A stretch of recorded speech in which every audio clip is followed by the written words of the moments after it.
Olá, vamos começar a nossa 15ª aula de História da Ásia na época moderna, num estranho novembro de 2021, em que no Rio de Janeiro a gente está sentindo frio a ponto de botar casaco.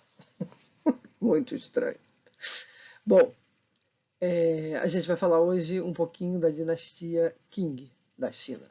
Tá? Essa dinastia ela tem uma longa duração, ela começa em 1644 e vai até 1911, 12, aí cada historiador dá um corte aí, ou na proclamação da República, ou na consolidação da proclamação da República, mas a gente está escolhendo o ano de 1912 como corte final da dinastia Qing. Não vamos falar dela toda, portanto, porque a gente está estudando a Ásia na época moderna. Então, a gente vai fazer um corte no século XVIII. Por sorte, o imperador Qing um dos imperadores Qing que a gente vai analisar, termina seu governo na década de 90 do século XVIII, que cai como uma luva para nós, porque aí a gente quase que equipara ao corte clássico da Idade Moderna, que é a Revolução Francesa. Né? Foge um pouquinho, alguns anos, mas nada que não possa, a gente não possa arredondar, né, para esse caso. Então a gente vai deixar de fora todo o século XIX,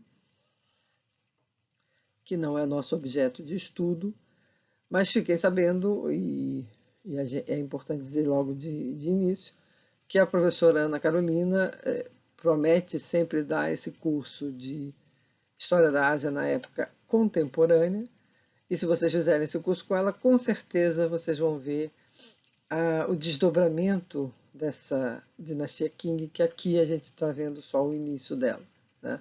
Então, vocês vão poder ver a guerra do ópio, a revolta dos boxers e o próprio processo de desintegração da China, né, que cai de joelhos diante da dominação imperialista do século XIX, cai de joelhos perante as potências industriais, né, e acaba no século XX fazendo uma tentativa de alteração do seu padrão histórico com a República. Né? Mas aí não nos cabe falar. A gente já está fazendo aqui um esforço absurdo, né, de síntese, então pelo menos essa atrocidade a gente não vai cometer. Vamos ficar até o século XVIII, tá bem? Então vamos ver um pouquinho dessa dinastia. Vocês viram na aula passada que a gente estava falando da dinastia Ming, que é anterior a essa, que a gente está estudando hoje, e que a dinastia Ming então vai ser derrotada, digamos assim, pela revolta de um grupo, de uma etnia do nordeste da China, que é a etnia Manchu, um grupo de origem nômade e distinto do grupo que governou a China até então, que é da etnia Han. Tá? Então, essa é a grande novidade que a dinastia Qing traz para a história chinesa. Vamos lá, então. Bem, aqui a gente tem o selo do Império Chinês, né? Um selo que era colocado nos documentos oficiais. E eu botei só para dar uma enfeitadinha na nossa página para a gente ter alguma coisa divertida para ver, além de palavrinhas. Né?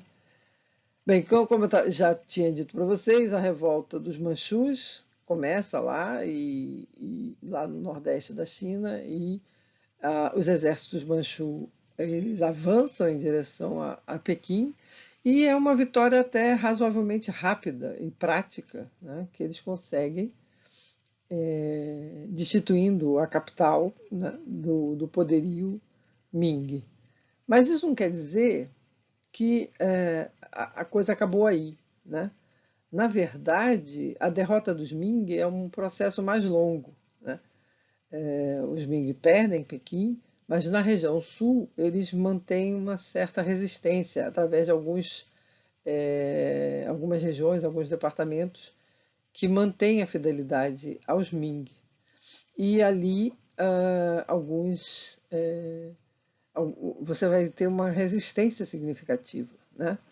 E não vai ser fácil para os Qing irem derrotarem essa resistência. Pra vocês terem uma ideia, a gente só vai perceber o processo final da, da supremacia Qing sobre a China cerca de 40 anos depois da tomada de Pequim, né?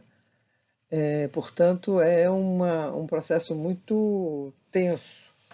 Tem resistências tanto na região sul, como também tem resistências muito, um pouco dessa resistência transfere para a ilha de Formosa, Taiwan, né? E Taiwan, então, vai ser uma região que vai ser atacada, inclusive, pelos Qing, como a gente vai ver. E, portanto, é um processo bem complexo, tenso e longo, né? A afirmação da dinastia Qing. Por outro lado, é importante perceber que os Manchus, quando eles chegam ao poder, eles percebem e rapidamente, né, entendem, talvez anteriormente mesmo à chegada ao poder, que era preciso manter uma identidade da sua cultura, né? Então os Manchus eles vão fazer uma série de políticas de segregação, de separação da etnia Manchu das outras etnias. Então, eles vão, por exemplo, proibir o casamento misto, ou seja, você fazer um casamento entre uma mulher Manchu e um homem Han, ou uma mulher Han e um homem Manchu, ou de outras etnias, elas estavam proibidas de se misturarem, né? Essa proibição é bastante relevante para a gente entender essa política de manutenção da identidade cultural dos Manchus, né? Se bem que, é claro, isso funciona em certa medida, mas também a gente vai ver que é inevitável que haja um processo de assimilação cultural por parte dos Manchus também, né, em relação aos chineses. É, uma, é um processo meio que difícil de contornar. Uma outra coisa que a gente pode usar como exemplo dessa política de segregação e de diferenciação entre o que é um Manchu e o que é um Han. Na aula passada, eu lembro que o Lander perguntou sobre as mulheres chinesas que têm os seus pés amarrados, né, para ficarem com pés pequenos. E estudando sobre isso, eu vi que os Manchu, por exemplo, proibiram as mulheres Manchu de fazerem isso. As mulheres Manchu não enrolavam seus pezinhos para deixá-los pequenos. Isso era permitido só aos Han, e mesmo entre os Han existiam vários grupos que não faziam isso, porque inclusive era difícil a vida, né? Porque você, quando faz esse tipo de coisa, o pé é muito pequeno, você cria problemas de locomoção. Então, as camponesas Han em geral, não faziam isso, porque atrapalhava o seu desempenho, sua função na agricultura, né? Então, os Manchu tomaram conta, inclusive nesse detalhe, nesse nível de detalhe, né? Sobre a questão dos pés amarrados ou não, né? Portanto, isso é uma demonstração de que havia uma preocupação de manter algumas linhas de força culturais marcadamente associadas às suas etnias originais, né? Isso, por um lado, é interessante, mas, por outro lado, cria sempre uma espécie de tensão, né? Ao longo de todo o período Qing, né? Por quê? Porque, de uma maneira geral, os manchus vão ser sempre vistos como os estrangeiros, né? E isso é uma coisa que é um elemento de desgaste. Isso é tão forte na China que, por exemplo, só um exemplo meio extemporâneo, fora da época moderna, só para a gente entender como é que essas coisas têm uma sobrevivência. Não sei se vocês lembram do episódio da Praça da Paz Celestial, quando houve uma, um movimento na década de 90, se não me engano. Os chineses, eles foram às ruas, os estudantes chineses foram às ruas, fizeram uma série de manifestações aqui no século XX, no século XXI, né? E aí é, tem a cena clássica do homem parado na frente de uma linha de tanques. Os tanques vão em direção à Praça da Paz Celestial e não seguem porque um homem com duas sacolinhas que ele tinha ido ao mercado para na frente da coluna dos tanques e impede a coluna de passar, né, para massacrar os estudantes que estavam na praça. Isso correu o mundo, essa imagem é fortíssima, vocês já devem ter visto, mesmo não tendo tido a oportunidade de viver esse momento, mas é uma imagem recorrente nas compilações sobre o mundo atual, né? E o que aconteceu lá na Praça da Paz Celestial depois desse episódio? Esse comandante foi destituído, né? E foi afastado, e enviaram para a Praça da Paz Celestial uma tropa manchu, que chegou lá e não teve homem com sacolinha que segurasse o massacre que eles fizeram na Praça da Paz Celestial, né?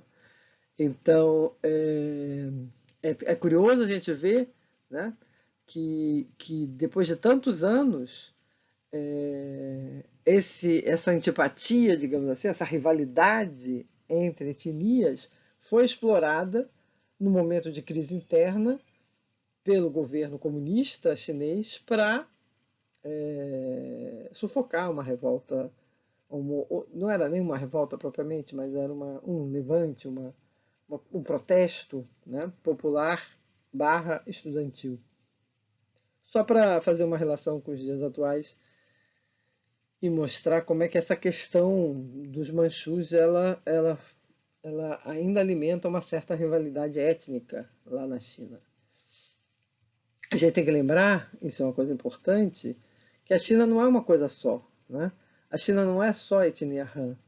Por mais que ela prevaleça em termos percentuais, né, ela seja cerca de 80% ou mais da população, existem outras etnias. E a gente vai ver que na dinastia Qing, muito por conta da dinastia Qing, o número de etnias aumentou, né, nesses limites do que a gente chama de China.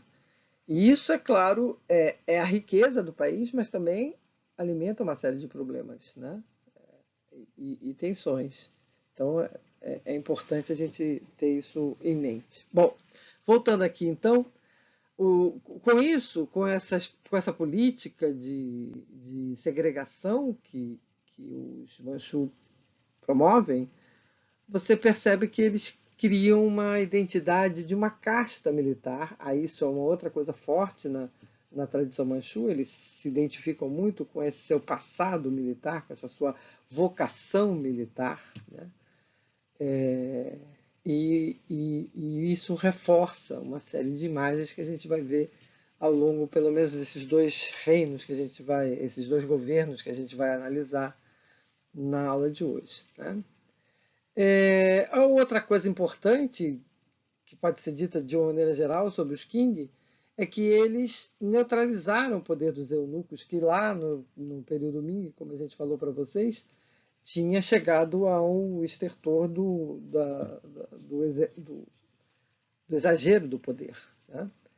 E com isso, o que essa dinastia faz, pelo menos no início da história dessa dinastia, é fortalecer a ideia de um poder centralizado na figura do imperador, né, que ficaria responsável por todas as decisões em relação ao reino. É claro que na prática não era bem assim que funcionava, é óbvio, né? os funcionários mais importantes, tinha um secretário-geral, que era um sujeito que detinha muito poder, né? Mas, de qualquer forma, dependendo do imperador, e esses dois imperadores que a gente vai estudar hoje, o Kangxi e o Qianlong, eles honraram essa tradição, digamos assim. Eles fundaram e honraram essa tradição de um exercício de poder centralizado.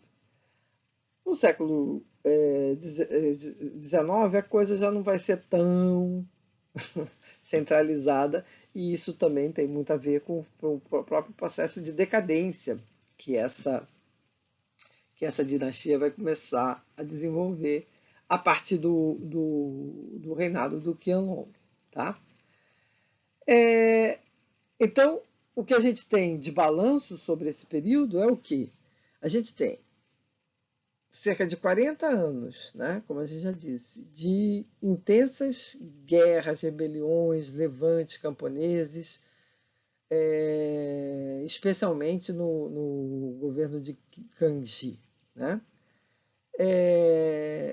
Mesmo assim, mesmo com essa sangria, né, de violência, a gente pode dizer que o governo de Kangxi ele vai estabelecer as bases de uma prosperidade econômica, especialmente por causa de uma série de intervenções que ele faz na questão da propriedade de terra, da relação dos camponeses com a produção, especialmente de arroz, mas também a introdução de outros cultivos, que se bem que isso vai ser um pouquinho mais tarde, e uma mudança de impostos. Ele diminuiu os impostos, mas tornou-os mais amplos, então isso criou uma base interessante, né, de estabilidade econômica para as pessoas. Isso, é claro, alimentou o aumento da população, essa prosperidade, que por sua vez aumentou a expansão do mercado interno, que por sua vez alimenta o crescimento da produção agrícola, das atividades comerciais, ou seja, e mesmo do desenvolvimento das manufaturas. Ou seja, a gente tem aí, no início da dinastia Qing, especialmente no governo de Kangxi, condições muito significativas de crescimento. É claro que ainda é um governo muito problemático por causa da afirmação ainda da dinastia. Quem vai colher os frutos, digamos assim, desse primeiro momento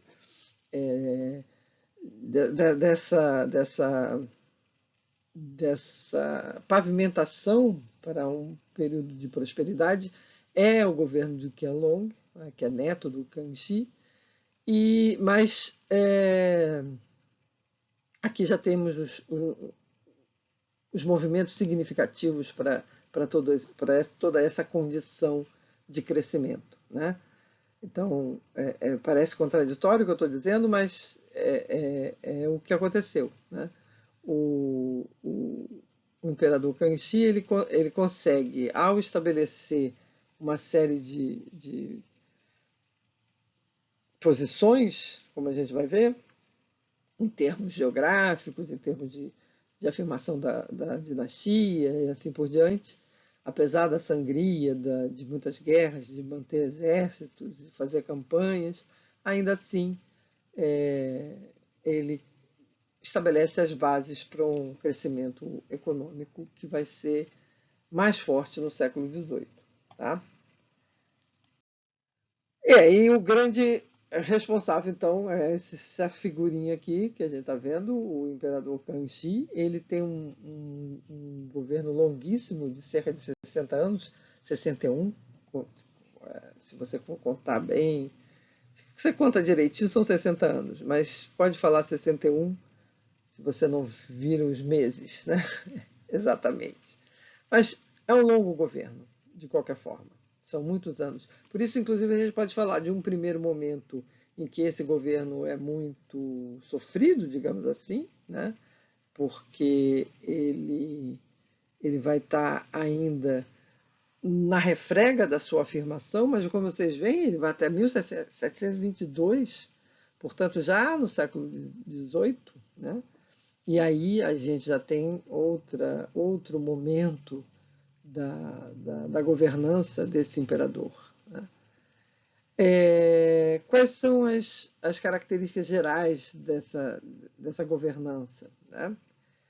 Como a gente já disse, enfrentou os últimos focos de resistência dos Ming no sul da China e em Taiwan, ou Formosa, como vocês queiram chamar, que por sua vez foi anexada em 1683. A ilha não pertencia à China e a partir desse momento vai passar a pertencer, né?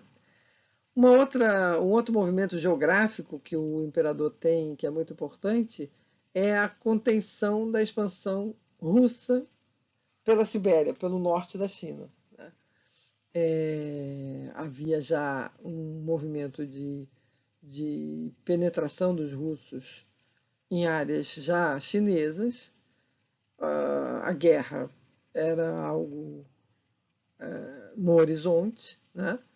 E o imperador vai propor à Rússia um tratado de não agressão, que vai ser aceito e assinado em 1689. É o Tratado de Nerchinsk. Tá? Por outro lado, o imperador também vai avançar contra os mongóis e vai consolidar o seu domínio sobre vários reinos tributários ali, ou seja, aqueles reinos que já há algum tempo realizam, em relação à China, pagamentos de tributos, né? Vão continuar fazendo isso. O Sião, o Xi'an, a Coreia, Nam, que é, na verdade, Vietnã, na verdade não, é como hoje nós chamamos a região, a gente chama de Vietnã, por causa das transformações políticas que a região passou, mas anteriormente, nesse período, a gente chama de Reino de Nam, a Birmânia, ou Burma, também é assim conhecida, e o Nepal. Essas regiões todas, então, continuam submetidas tributariamente aos chineses. É claro que isso não é uma coisa muito querida, como a gente vai ver, em alguns momentos as coisas vão se degringolar, se desentender, mas em tese isso foi mantido, né? O Gramsci, ele é conhecido como um incentivador da produção intelectual na China, né? Agora, lembrem-se, tanto os imperadores Qing são extremamente duros em termos de censura, né? Então, não achem, por favor, que o Gramsci é um modelo de tolerância ao pensamento livre. Não, né? Ele incentiva a cultura, com certeza, promove as artes de uma maneira geral, né? Ele era mecenas mesmo, ou seja, ele dava recursos, dinheiro para artistas, para pessoas fazerem peças, escreverem poesia, ou fazerem o dicionário de Kangxi, com 50.000 caracteres chineses, uma obra fundamental da cultura chinesa, né? Então, de fato, ele faz esse papel de grande incentivador da cultura, mas quer, em troca, os elogios dessa cultura, né? Se alguém estabelece uma crítica ao seu governo, é censurado. Não tem muita chance de, de publicar nada. Tá? É, Ao contrário dos mongóis, que quando chegaram à China, né, e dominaram a China, quebraram a tradição dos concursos, né, dos exames nacionais para os funcionários públicos, os Manchus não cometeram esse erro. Eles mantiveram esses concursos, né, apoiaram o cânone neoconfuciano, que baseia esses concursos, né, mas nem por isso deixaram também de apoiar o budismo, porque vocês sabem, os neoconfucianos e o budismo tinham lá as suas disputas, né, os seus desentendimentos. Isso eu não falei ainda muito para vocês, vou falar na última aula, quando a gente for falar da presença missionária na China, e aí a gente vai pegar um pouco do que é esse confucionismo, neoconfucionismo, budismo, cristianismo, islamismo, tudo isso, o xamanismo, o taoísmo, é um bocado de coisa disputando a atenção dos chineses, né? O grande problema do Gangxi foi a questão da sucessão. A gente também falou na aula passada, depois que alguém perguntou, como é que era a sucessão chinesa, né? E eu falei que não havia uma regra, não havia um primeiro filho necessariamente responsável pela sucessão do imperador. Esse Kangxi, ele até tentou. Ele escolheu o seu filho mais velho como, logo que nasceu, como seu herdeiro, né, numa ideia de usar a hereditariedade por esse caminho, né? E o garoto começou a ser criado para ser o imperador, né? Mas a certa altura na sua adolescência, demonstrou ser uma pessoa muito difícil, né? E os conselheiros do imperador começaram a dizer que era melhor o imperador destituí-lo desse cargo de herdeiro do trono. O imperador resistiu, não quis aceitar. O menino, de fato, parece que era um probleminha e tentou confrontar o imperador. Então, o imperador não teve jeito, acabou punindo ele, prendendo e afastando ele da condição de herdeiro. Depois de um tempo, ele perdoa o rapaz, achando que o rapaz tomou juízo, mas aí o rapaz tenta uma conspiração contra ele e aí não tem jeito. Ele afasta de vez o seu filho mais velho e, com isso, entra numa crise e não indica nenhum sucessor, né? Isso cria uma tensão enorme na corte, né? Os conselheiros queriam falar sobre isso, ele mandava arrancar a língua de quem tocasse nesse assunto, então as pessoas tomavam cuidado para não falar, mas todo mundo tinha preocupação. E parece que ele deixou escrito numa caixinha o nome de um dos filhos dele, que seria o seu sucessor, mas essa caixinha foi aberta em condições bastante suspeitas, só com o sucessor, que se autoproclamou sucessor, pelo menos. Então há uma sombra aí de dúvidas sobre a sucessão do Kangxi. Então, quando você lê os historiadores falando sobre esse imperador, a grande crítica que se faz a ele é justamente essa hesitação de definir o seu herdeiro, né?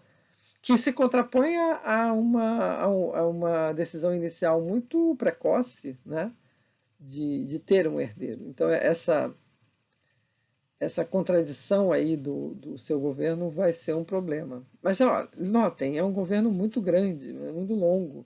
Então, até mesmo esse tipo de questão, ela pode mudar, né, em relação ao fato do imperador ter tido um trauma, deve ter sido uma enorme contrariedade, né, receber essa situação, perceber essa situação desagradável, né, de não ver o seu filho mais velho corresponder àquilo que ele imaginava ser o correto para ser um imperador da China, né? De qualquer forma, como eu já disse, é um governo interessante e ele vai, junto com o seu neto, depois, alguns anos depois, formar um período que vai ser considerado o auge da dinastia Qing e talvez o auge de toda a história da China, especialmente se você pensar em termos de expansão territorial. O que a China hoje, ela é muito em função do Kangxi e do próprio Qianlong, né? Como a gente vai ver. Aqui a gente vai ver um mapa.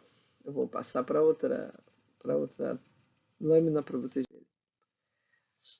Nesse mapa, a gente tem, então, algumas coisas importantes. Primeiro, a Manchúria, né? Essa região aqui, rachurada. que é a região inicial de onde partiram os Manchu para chegar a Pequim, né? Pequim fica aqui, ó, Beijing, tá? E depois dominar toda a China, né? Por outro lado, os Manchu, eles expandiram também para essa região do que eles chamam Mongólia Interior, antes de chegar a propriamente a China, como vocês podem ver, em 1635. Então, a expansão Manchu é longa, né? Não é em 1644 que ela se consolida, ela já vem de uns anos antes, para em 1644 finalmente, né, chegar a Pequim. E aqui é considerado o início da dinastia, né? Alguns até empurram a dinastia para esse período do início da expansão, mas eu acho mais sensato a gente cortar em 1644, que é a marca da chegada no domínio de uma capital. Portanto, é como se tomasse conta do país, apesar de não ter sido completamente vitoriosa nesse período, né? O mapa mostra também as províncias da época dos Ming, né? Para a gente ter uma ideia de como é que era, né? Eles chamam aqui de pré-Qing Han, ou seja, a etnia Han, né? Que estava no poder antes dos Manchu, né? No caso, a dinastia Ming, né? A gente tem os estados tributários aqui, né? A Birmânia, o Sião, o Laos e o Tonkin, que aqui, né, a gente pode chamar de Nam, aquele reino que eu falei para vocês, né? A Coreia também é um estado tributário, a gente esquece, mas ele é também. E o Nepal, tá? O Tibete ele vai ser anexado como protetorado no reinado do Qianlong. Mas já aqui no Jiangxi, você tem um entreveiro contra os mongóis que estavam aqui na região do Tibete, e há aqui já uma presença chinesa significativa no Tibete, mas ainda não é nessa condição de protetorado, que só vai ser em 1651. Tá? O, o, o limite máximo do território chinês ele vai ser adquirido especialmente na época do Qianlong e um pouquinho depois da sua governança, né? Portanto, é praticamente toda a China de hoje em dia. E a gente também não pode esquecer de Taiwan, também, ou a Formosa, né? Que foi uma importante conquista também, tá? Eu acho que com isso a gente viu. Sim, não, esquecemos de mostrar para vocês a região em disputa com a Rússia. Aqui é a Rússia, tá? Olha aqui o Lago Baikal e tudo mais. Eles estão vindo numa expansão pela Sibéria, os russos. Os russos, vocês sabem, é um país que tem lá na Europa, mas eles começam a se expandir para a Sibéria, né? E nessa expansão eles acabam topando com a China, né? Então o Jiangxi vai procurar enfrentar essa ameaça russa, né? Através desse tratado, o Tratado de Nerchinsk, e no qual ele tenta conter o avanço russo na região da Manchúria, na verdade, né? É na China, mas é a China Manchu que está sendo mais ameaçada aqui nesse caso, tá? Então esse mapa eu achei muito bacana para a gente ver. Ele tem mais informação do que apenas o reinado do Ganxing, mas a gente vai falar agora do Qianlong, então fica tudo mais ou menos definido, né? Então, esse é o nosso amigo Qianlong. Como vocês podem ver, Também ele teve um governo enorme. Aliás, é curioso porque o governo dele, ele abdicou do governo quando ele percebe, ele parece, diz a lenda, né, dizem alguns, que ele, quando assumiu o cargo de imperador, prometeu que não seria, o governo dele não seria mais longo do que o do seu avô, que já tinha sido o mais longo reinado de todos os tempos, né? Então ele não queria tirar essa honra do seu avô. Então o que aconteceu? Quando ele chegou lá próximo dos 60, 61 anos de governo, ele abdicou em nome do seu filho, do seu quarto filho. Portanto, aquela lógica de primogenitura não vinga no caso chinês, né, como a gente já disse. Ele escolhe o quarto filho para ser o seu sucessor. Mas, curiosamente, ele continua governando, né? Ele tem o título de imperador emérito, né? Portanto, não é mais imperador, mas continua mandando. Na verdade, seu filho só consegue governar livremente após a morte dele, que foi em 1799. Não durou muito tempo, é verdade, mas ainda assim foram mais ou menos 3 anos de ingerência sobre o governo de seu filho, né? Quais são as grandes marcas do, do governo, da governança do Qianlong? Ele, assim como seu avô, né, ele tem uma pegada forte em termos de ações militares, né? Primeiro porque ele vai ser conclamado a agir dessa forma por vários motivos. Primeiro porque na região sul, a Birmânia e o Sião vão se desentender. O Sião vai pedir a intervenção da China contra a Birmânia, né, que não teria respeitado alguns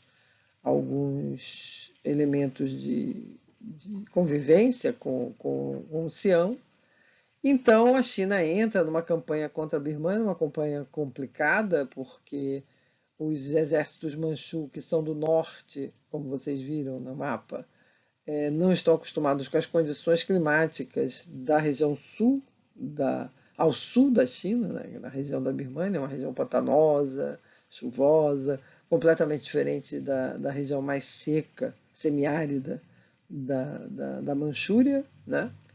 E ali, de vez em quando, o exército Manchu, que era poderoso pra caramba, atolava, literalmente.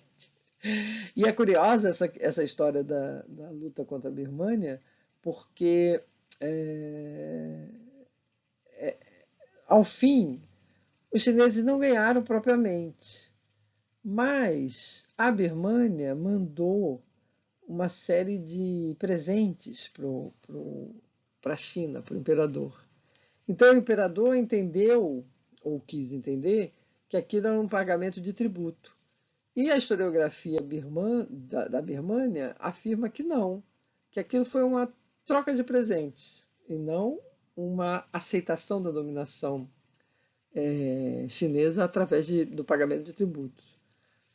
Ficaram cada um com a sua versão da história, é claro, mas isso mostra e é importante a gente saber que esse esforço de guerra, que foi muito poderoso em vários momentos do período do Qianlong, de vez em quando também trouxe problemas, né? Inclusive com gastos militares significativos, que depois vão justificar alguns problemas. Mas, além disso, você tem campanhas militares contra rebeliões na Mongólia, né? O Tibete também teve uma intervenção forte por causa da presença de mongóis lá e também por causa do budismo tibetano que foi protegido pelo imperador.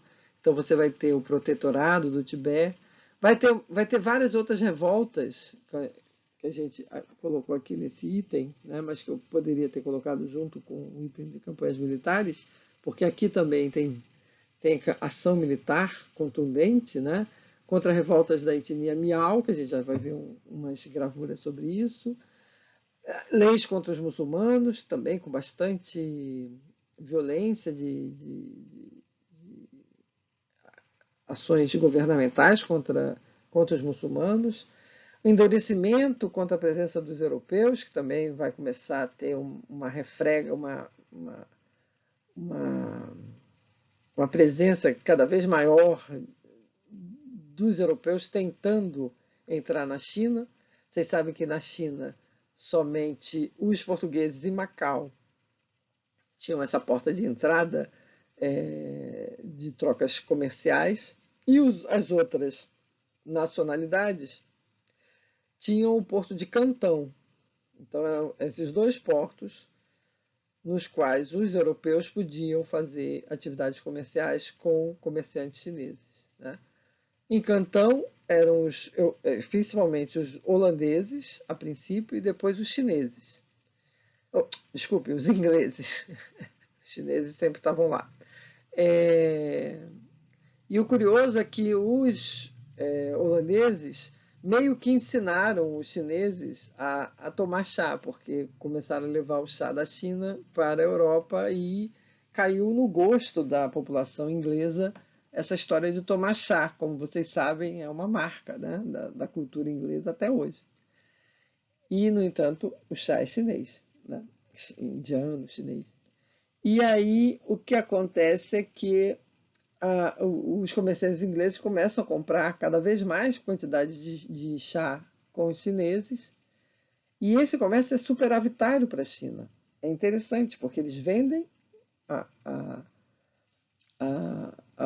o chá e ganham em troca prata, moedas de prata, né? Isso é um aporte econômico fundamental. Para vocês terem uma ideia, até o século XIX, essa balança comercial entre a China e a Inglaterra era favorável à China, justamente por causa disso, porque os ingleses não conseguiam vender produtos tão que interessassem tanto os chineses quanto o chá interessava aos ingleses. Então havia aí um desequilíbrio da balança comercial, e isso para o lado inglês, é claro, né? E isso, inclusive, vai explicar mais tarde, lá no século XIX, por que os ingleses vão forçar a, a China a importar, a comprar o ópio, né? Que eles vão plantar na Índia, vão vender na China e vão envenenar a China com essa droga, né? Que vai se espalhar amaldiçoadamente pelo país. Mas isso é já século XIX, mas só para deixar claro que isso começa com essa questão aí de uma presença restrita dos europeus a esses dois portos, e isso os europeus já se sentiam desagradados com essa restrição e já começavam a forçar. Mas, de fato, a abertura da China só vai acontecer mesmo à força no século XIX. Aí a coisa vai ser decidida na boca do canhão dos ingleses, né?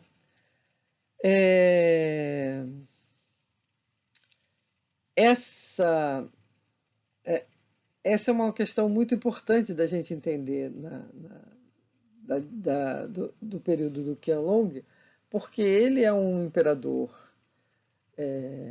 que, sem dúvida alguma, viveu a abundância, né?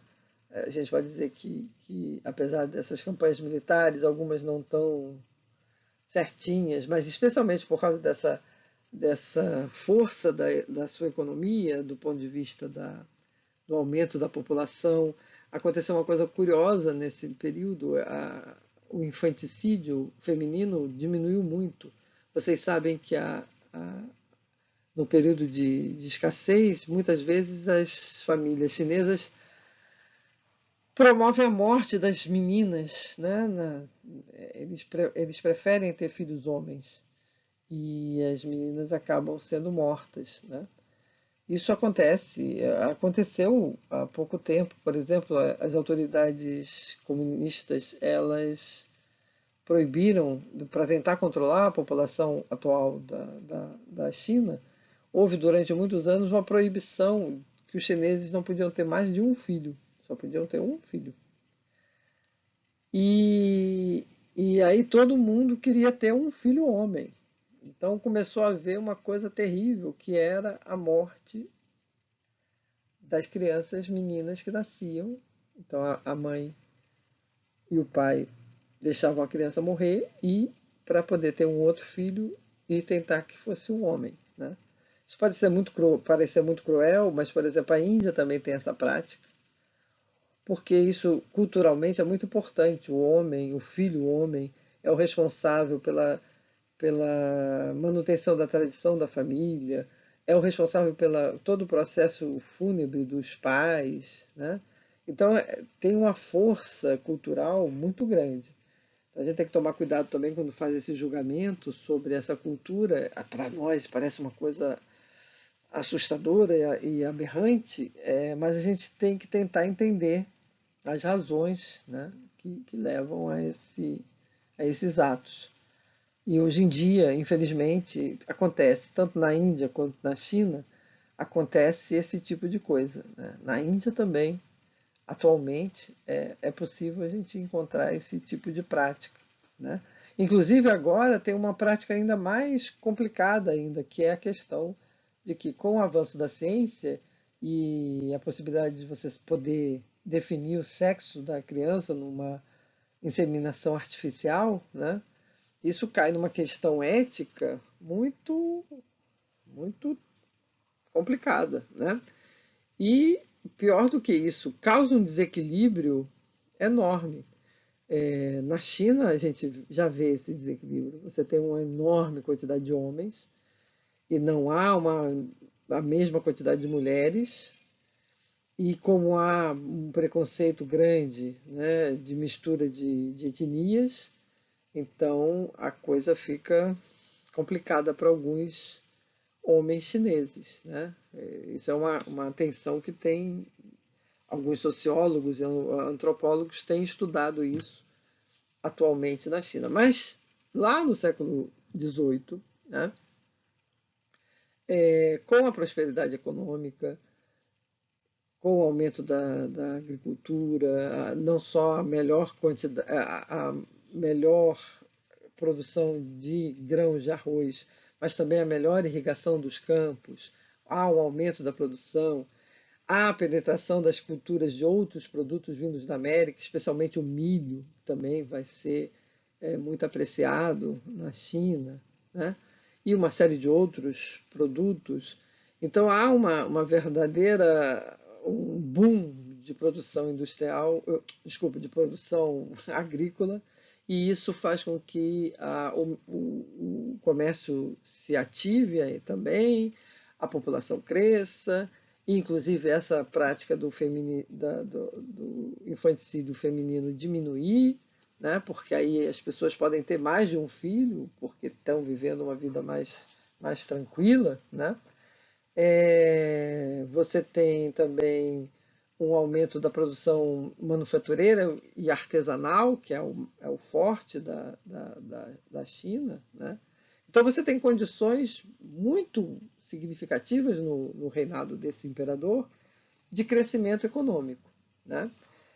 No entanto, você também é um clássico, né? Quando você tem um período de muita expansão, você está alimentando elementos também de destruição, né? Então a gente vai começar a ver, ao mesmo tempo que há tudo isso, há essa prosperidade geral, há também uma tendência de aumento da corrupção, né?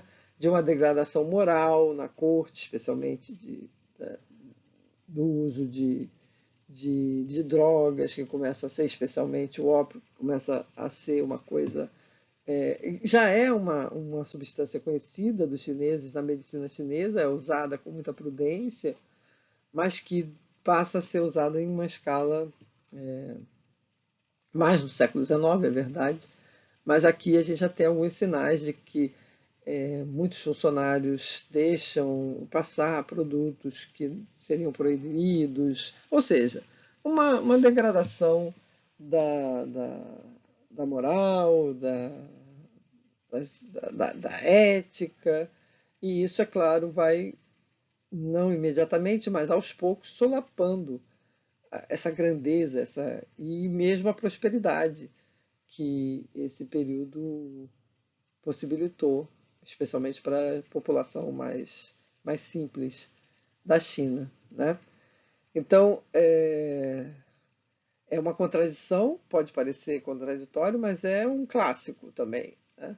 Onde há prosperidade, você tem elementos próximos de contração, de haver algum tipo de reversão dessa tendência, né?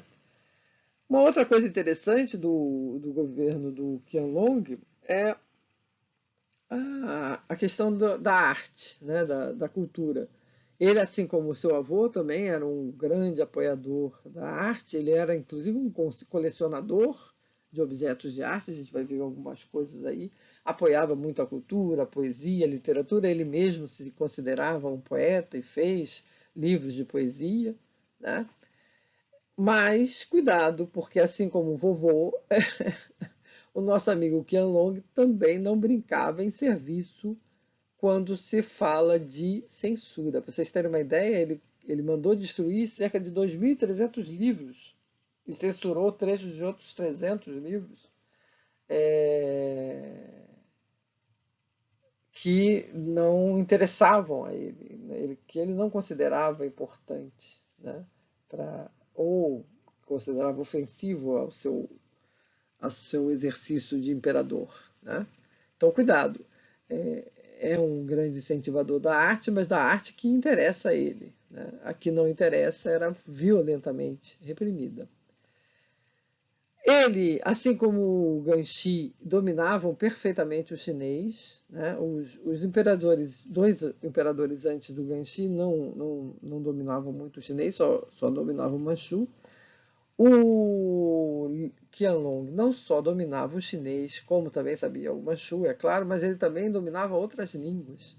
Ele controlava uma série de línguas que estavam relacionadas ao domínio que a China estabeleceu daqueles povos todos ali na região da Mongólia exterior, do Tibete e assim por diante. Então, é um poliglota, né? Um sujeito bastante estudioso, né? Mas ele, por outro lado, apesar de ser um cara super culto e poliglota, ele entendia que o Manchu era a chave da cultura e da sobrevivência da etnia Manchu. Ele achava que a língua Manchu era a forma de perpetuação da etnia Manchu. Então ele foi um cara muito preocupado em guardar, em proteger a língua Manchu e a cultura Manchu, né? Então isso mostra que, apesar de já ser chinês, já estar muito assimilado, ele tem uma consciência muito, ele quer preservar muito a lógica Manchu. E nesse aspecto, contraditoriamente também, ele é avesso a novidades. Então, por exemplo, ele quer realimentar ou alimentar constantemente a ideia desse passado militar, né, dos Manchu. Então, ele incentiva as pessoas na China a usarem arco e flecha, porque ele acha que essa é a melhor maneira de ser um soldado, e desestimula o uso de armas de fogo, inclusive compra armas de fogo das pessoas para tirar de circulação, né? Isso também a médio prazo vai ser um problema para a China, porque quando ela for enfrentar a força, né, das potências imperialistas europeias lá em meados do século XIX, ela vai estar muito para trás em termos de tecnologia de guerra, né?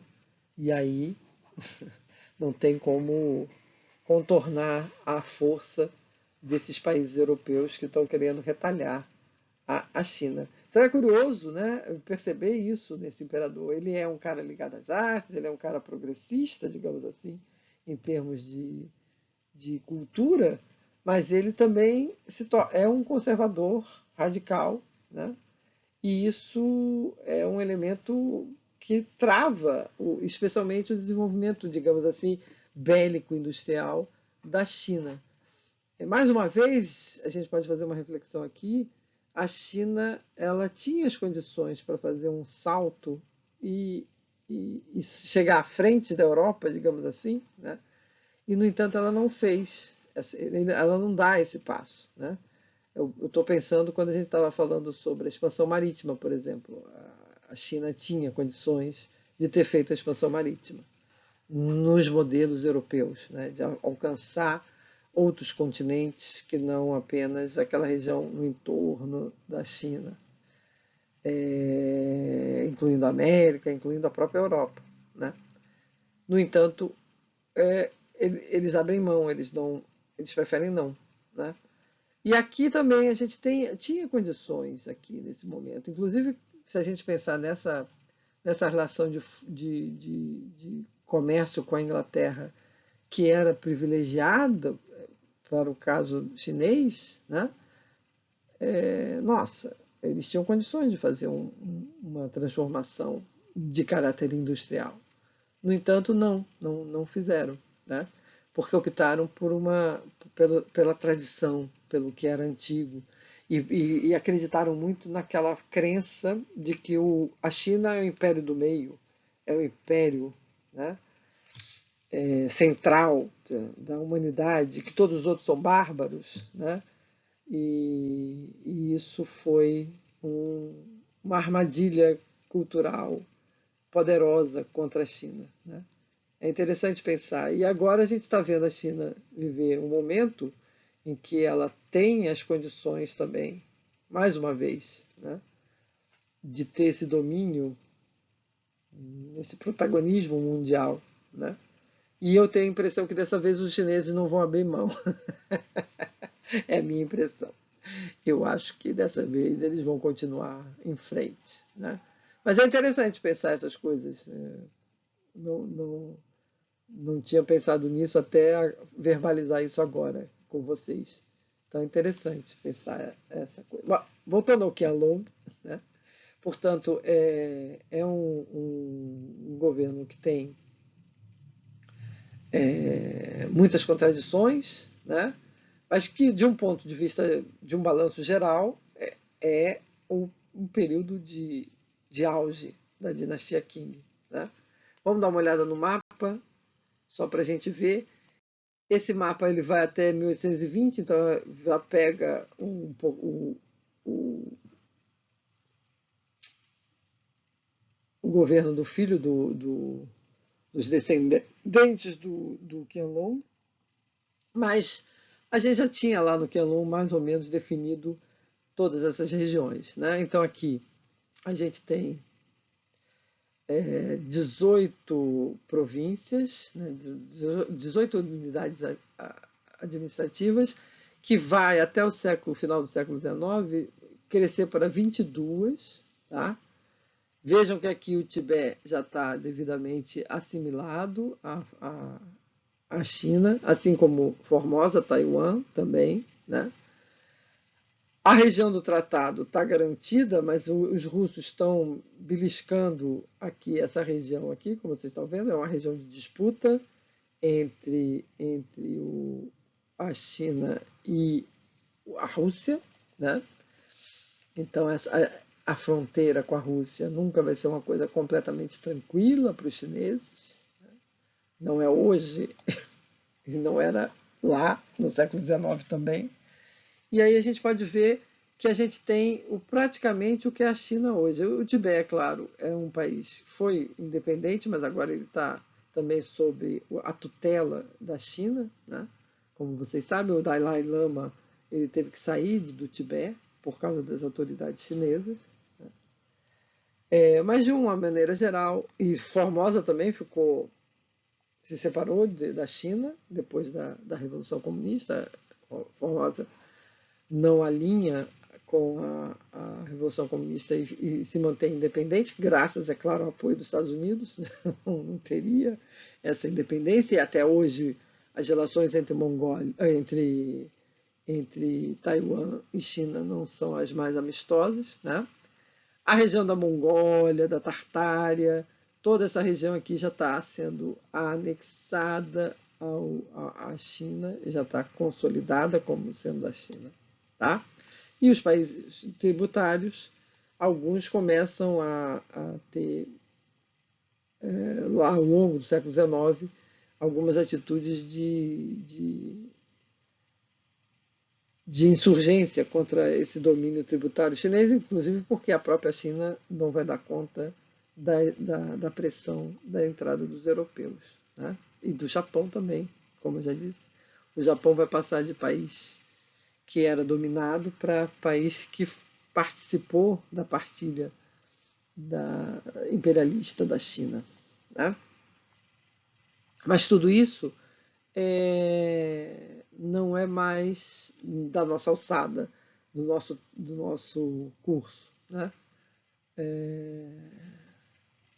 É só para a gente ver o tamanho da obra, digamos assim, do Qianlong e também do Guanxi. A gente também não pode deixar de dizer que esses dois imperadores foram os grandes responsáveis aqui por pela consolidação dessa China como a gente entende hoje, tá? Ou quase como a gente entende hoje. Aí agora eu quero mostrar para vocês algumas gravuras muito legais. Esse fim de semana foi inaugurado, não sei se vocês viram, a Biblioteca Digital Mundial. Eu recomendo que vocês vão lá. Deixei aqui, ó, o link para vocês irem. Eu acho que eu não posso ir lá agora. Infelizmente não tem essa funcionalidade, devia ter, né? Ou eu não sei usar, mas não sei usar. Deve haver alguma maneira de fazer isso, mas eu ainda não sei. Vou descobrir com o tempo. De qualquer forma, está aí, é só copiar. Ou então escrever no Google Biblioteca Digital Mundial, que vocês chegam lá, está em português. E você ainda está muito restrito, né? Tem só alguns temas, etc. E um dos temas são os livros chineses. Então eu passei por vários livros chineses e fiquei absolutamente fascinada com a produção chinesa, especialmente nesse período Qing, né? Então a gente aqui tem uma gravura retirada de um pintor, Wang Yunqi, né? Essa gravura ela é impressa, né, num livro e ela mostra a grande cerimônia de comemoração do aniversário do imperador Ganxi. Se não me engano, é o 60º aniversário dele, quando ele faz 60 anos. Tem essa festa de arromba aí, que vocês estão vendo, com uma cabeçada de gente. E o imperador aqui, nessa. Deixa eu marcar aqui. É o imperador aqui nessa casinha simplinha aqui, recebendo as homenagens de toda a corte, assim por diante, né? Um outro álbum muito interessante é o álbum que chama Chineses, Etnias, Miao, Lao e Han. Lembram que eu falei que teve uma etnia, a etnia Miao, que fez uma rebelião contra o Qianlong, né? E ele foi lá e massacrou devidamente essa revolta. E aqui temos uma gravura de uma cena cotidiana de pessoas comuns, de camponeses, né? Cuidando das coisas da fazenda, os animais, né? A mulher na janela, e mostra uma dessas etnias aqui. Eu acho que nesse caso era um Miau, tá? É um álbum de 1786, ou seja, em pleno reinado do imperador Qianlong.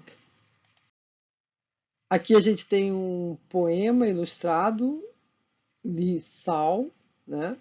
Ele foi ilustrado pelo Xiao Yingkong, um dos famosos pintores Qing, e foi gravado por Tang Yanxian, tá?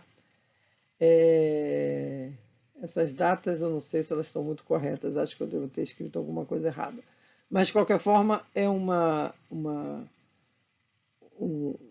só para vocês verem, um livro chinês, né, do século XVII, um livro impresso, com gravuras.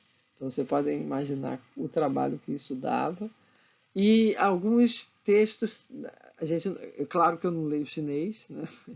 Os caracteres chineses, mas alguns textos, antes de você entrar para ver os livros, eles têm um resuminho de histórias. E eu achei notável, tem duas histórias que eu achei fantásticas, que contam justamente a história de estudantes que saíram de suas casas para irem fazer o tal do concurso para ser funcionário público, né?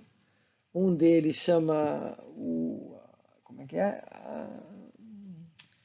A, não sei o que lá, do casaco bordado branco, é uma coisa assim, o nome da história. E eu gostei muito dessa história porque esse rapaz saiu de casa para ir fazer o concurso, no meio do caminho ele vai num prostíbulo, encontra uma prostituta pela qual ele se apaixona, e passa noites sem fim com ela, gasta todo o dinheiro que ele tinha levado para passar uns dias em Pequim e fazer a prova, vira mendigo, começa a mendigar na cidade de Pequim. O pai chega, procura ele, acha, dá-lhe umas pauladas, literalmente, e tenta obrigá-lo a fazer o concurso. Ele tá louco de paixão, ele só quer saber da mulher. Então ele volta para a casa de prostituição e a moça percebe que tem que tomar uma atitude muito grave, né? Ele chega lá desprotegido, com frio, aí ela põe um casaco branco bordado, daí o nome da peça, né, da história, e aí leva o rapaz para um canto e fura os olhos dela para convencê-lo a ir fazer o concurso. Eu achei uma solução horrorosa. E aí ele, de fato, vai, faz o concurso, passa, se torna um alto funcionário e depois de um tempo volta e casa com a moça. E a moça se torna uma grande dama, cega, mas uma grande dama de um alto funcionário chinês. É uma história terrível. Quando eu li, eu falei, credo, que história louca. E tem uma outra história também que conta de um aluno que saiu para estudar, para fazer o concurso. Então, eu gostei de ver essas histórias porque a gente percebe o quanto isso é fundamental na cultura chinesa, né? Identificar essa, essa consciência da importância do concurso, né? Dos exames, da, da formação não só dos funcionários, né, mas também de toda uma expectativa da população em relação a isso, né? Então é bacana. Se vocês puderem dar uma investigada, eu recomendo. É interessante esse site. Aqui tem uma outra coisa que é super interessante. Eu vou, depois, quando vocês é, puderem baixar só o PowerPoint, vocês vão ver sem a minha presença aqui, e aí não vai chatear vocês, né? Essa gravura aqui é a gravura uma das batalhas, né, que o imperador Qianlong promoveu. Essa série é conhecida como Gravuras de Batalhas em Cobre. E aqui é o levantamento, quando os soldados saem do cerco, né, em Zulu, né? Que é uma região. Não nos interessa isso com grande, porque a gente nem entrou nesses detalhes das batalhas todas que os caras tiveram, etc. O que eu acho interessante dessa história, dessa gravura, é que é, ela é feita em bronze, né? E a forma, digamos assim, né, que faz a chapa em bronze que faz a impressão dessa gravura, ela foi feita em Paris. O Qianlong tinha um fascínio por uma coleção de bronzes que os jesuítas tinham mostrado para ele, Ele encomendou então aos jesuítas que ele queria uma coisa daquelas para registrar o seu, o seu brilhantismo militar. Os jesuítas desenharam, então quem desenhou isso foram os jesuítas, provavelmente um jesuíta italiano que desenhou isso aqui. Mandaram para Paris e mandaram imprimir lá e levaram de volta para a China e deram de presente para o imperador. É uma coleção, acho que tem mais de 60, 70 gravuras. Eu escolhi algumas. Essa aqui eu acho muito interessante, porque tem a cidadela, né, com a sua morada, mas é uma coisa muito europeia. Eu me lembro quando eu bati o olho a primeira vez nessa gravura, eu falei, mas que coisa mais europeia! E de fato é, né? Porque é uma coisa que conta a história da China, mas feita por um jesuíta europeu, impresso em Paris, na chapa de bronze. É uma história que na próxima aula a gente vai explicar melhor porque que isso aí tudo está tá se misturando. Né? Tem uma outra imagem, essa aqui é muito interessante, a batalha em Fang Liao, que é uma batalha naval, né? E também terrestre. É em Taiwan, em Formosa, que é a ilha de Taiwan. Aqui estão os exércitos, né, lutando, e aqui a marinha chinesa, né, com seus juncos, né, poderosos. E é belíssimo também esse desenho. E também foi feito por um europeu. E por último, quando o imperador venceu essa revolta que houve lá em 1787 em Taiwan, o imperador Qianlong então fez uma festa, né, um banquete de vitória e para comemorar o retorno do exército, o retorno triunfal da vitória do exército em 1788, né? Então aqui também vocês podem ver a magnitude, né, da festa, da comemoração. E, claro, tem os caracteres chineses aqui todos para explicar o que está acontecendo e tudo mais. Eu não leio, estou botando a legenda que está lá na Biblioteca Mundial. Mas eu recomendo que vocês procurem a Biblioteca Mundial porque é digital, muito interessante. É muito bonito. E tem coisas muito legais. Tem uma linha do tempo, tem essas coleções que eles chamam de. Tem uma expressão que eles chamam, que agora eu não me lembro, que você. Não tem muitas. Tem história mundial, história dos Estados Unidos, né? É, tem esses livros chineses, tem Primeira Guerra Mundial. É muito interessante. E o que, que é? São acervos de várias bibliotecas no mundo todo.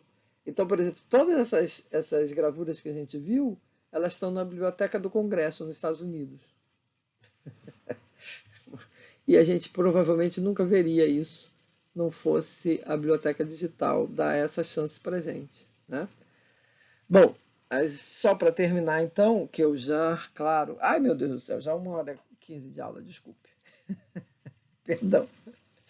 É, então, só para terminar, o século XIX, portanto, é um século em que essa dinastia vai começar, esse processo de decadência que já está sendo notável no finalzinho do reinado do Qianlong, vai cada vez mais aumentar, a pressão europeia cada vez vai aumentar mais, a interferência inglesa vai ser dramática com uma introdução massiva de ópio na sociedade chinesa, que vai começar a consumir em quantidades absurdas o ópio, que vai trazer problemas sociais, econômicos gravíssimos para a China, e que vai, portanto, solapar a autonomia e a grandeza e o orgulho da China, que vai ser posta de joelhos diante da dominação imperialista do século XIX. Né? Mas isso é uma história que a gente não pode contar porque estamos na época moderna. Mas na última aula a gente vai falar um pouco dessa presença dos europeus, especialmente através da questão religiosa. Aí a gente vai dar um painelzinho que a gente está devendo sobre budismo, confucionismo e outros ismos, especialmente o cristianismo, para a gente falar na última aula um pouco sobre essas questões que depois vão ser vão alimentar tantos estudos, né? Hoje em dia a gente tem vários estudos sobre essas questões, porque são realmente muito interessantes. Então, desculpa, 1h15 de aula, desculpa aí. Quarta-feira a gente tira as dúvidas, tá bem? Tchau, pessoal.